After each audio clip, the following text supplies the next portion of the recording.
Hey guys, so for the sake of me being able to do these, because I have such a shitty attention span and I'm so bad at committing to doing long things, I'm going to answer a few questions per video.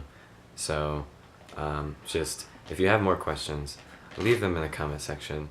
And if your question was not answered from the previous video, I will get to it. Rest assured. Okay, so to begin with, I'm going to answer a couple of the questions that were about where I am and what I'm doing, which is Colombia. If you're more interested in MBTI stuff, that stuff will be coming up later, or personality stuff, things like that. Rest assured, I'm going to be talking about everything that I am asked about because I recognize that there are people out there who want to know my opinions about things, so it's cool to feel that way, to feel wanted, and so I want to give back. So, here we go. Basic question to start off: are the kids nice over there? I believe that was you, Mari Mars. Yeah, the kids are super nice, actually. Incredibly nice, so. More so than back home, I think.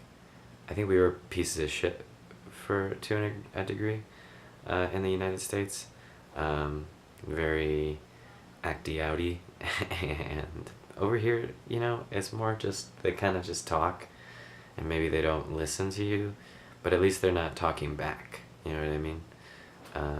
They're respectful, at least to that degree. They don't always listen, but that's typical, isn't it? But yeah, they're super nice, they're super curious.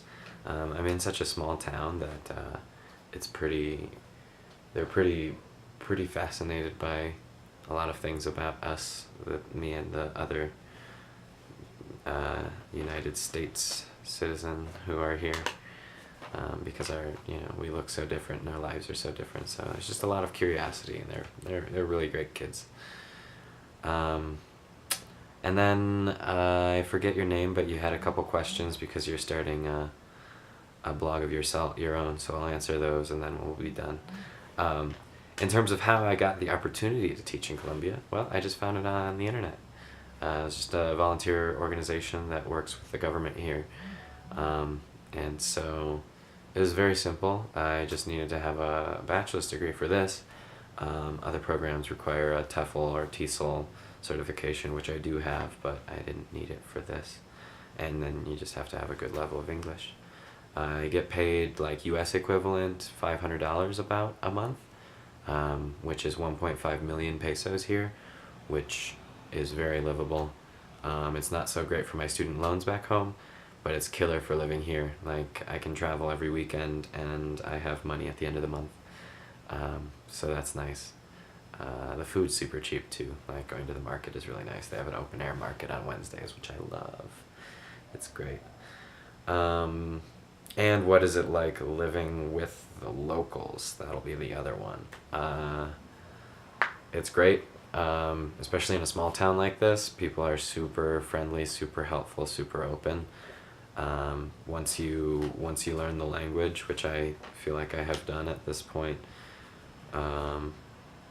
you can make friends with pretty much every single person that you meet. Every person that you buy something from is going to become your friend, and then they're going to help you find anything that you need in the entire town. Like, if they don't have something, they'll be like, no, but I think the shop across the street has them. Let me walk you over there and ask them, because everybody's friends, everybody's neighbors. There's no competition like in the States between businesses and stuff like that. It's always just like, if I don't have it, let me tell you who does, or let me tell you how to get in contact with who can make you one. Like, we looked around for stools because our kitchen has like a bar sort of set up, so we were looking for bar stools, and we went to furniture stores and they kept directing us to different ones to go ask, and to ask the carpenters. We wound up finally walking past a carpenter shop and walked in and just ordered some custom made stools for us that aren't going to be too expensive, made of wood, so they're going to match real nicely our kitchen. So we're excited for that. But yeah, the locals here, especially the locals, like Colombians, Boyacense. I'm in a region called Boyacá, so they call them Boyacense. But they're just, incredibly nice and so hospitable and welcoming and accommodating, and it's been great. The only thing I have to deal with is being asked what I think about Trump so often, so I have to give my spiel about that every now and then, but otherwise it's fine.